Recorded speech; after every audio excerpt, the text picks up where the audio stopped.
আপনি জনসমক্ষে মেয়েদের কাছে ক্ষমা চান, এবং তা নইলে কিন্তু বাংলাদেশের নারী সমাজে আগুন জ্বলবে। মেয়েদের ধর্ষণ ছিল, তার মানে কি আপনারা তাদের সাথে যুক্ত ছিলেন?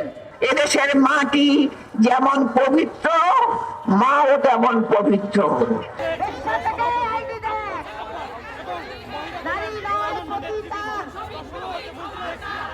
এদেশের নারী সমাজ যে বাংলাদেশে এতদিন প্রতিটি সংগ্রামে, আন্দোলনে, উন্নয়নে, দেশ গঠনে এগিয়ে এসেছে।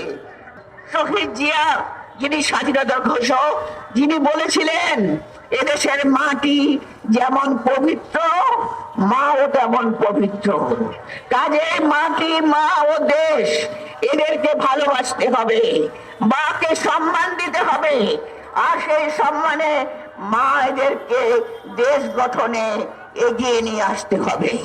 আপনারা দেখেছেন তারপরে দেশের একটি বেগম খালেদা জিয়া কিভাবে দেশকে মেয়েদের শিক্ষা দিয়ে মেয়েদের কর্মসংস্থানের ব্যবস্থা করে, এই গ্রামীণ অর্থনীতিতে মেয়েদের অবদান দেখে কিভাবে দেশকে একটা উন্নয়নের দিকে নিয়ে গেছিলেন। মেয়েদের ধর্ষণ ছিল, তার মানে কি আপনারা তাদের সাথে যুক্ত ছিলেন? না হলে আপনারা দেশে ভাষা বলতে পারেন না।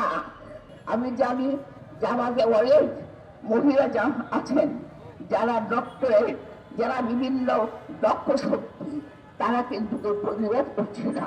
তাই আজকে জাতীয় মহিলা দল তারা যে প্রতিবাদ করছে, এই প্রতিবাদের ভাষা প্রতিটি জায়গায় পৌঁছে গেছে। কাজে আগামী 12 তারিখে আপনারা যে আশা করছেন মেয়েদেরকে পিছিয়ে টেনে ঘর অন্ধকারে দিয়ে যাবেন, সেটা আপনাদের পক্ষে সম্ভব হবে না। বাংলাদেশে 12 তারিখে এই নারীরা বুঝিয়ে দেবে কিভাবে শুধুমাত্র মিথ্যা কথার প্রচারণা দিয়ে, ধর্মের দোহাই দিয়ে, জালিয়াতের দিকে কথা বলে কোন দল জিততে পারে না। তাই আমি আবারও প্রতিবাদ জানিয়ে ডক্টর শফিককে বলতে চাই, আপনি জনসমক্ষে মেয়েদের কাছে ক্ষমা চান, এবং তা নইলে কিন্তু বাংলাদেশের নারী সমাজে আগুন জ্বলবে।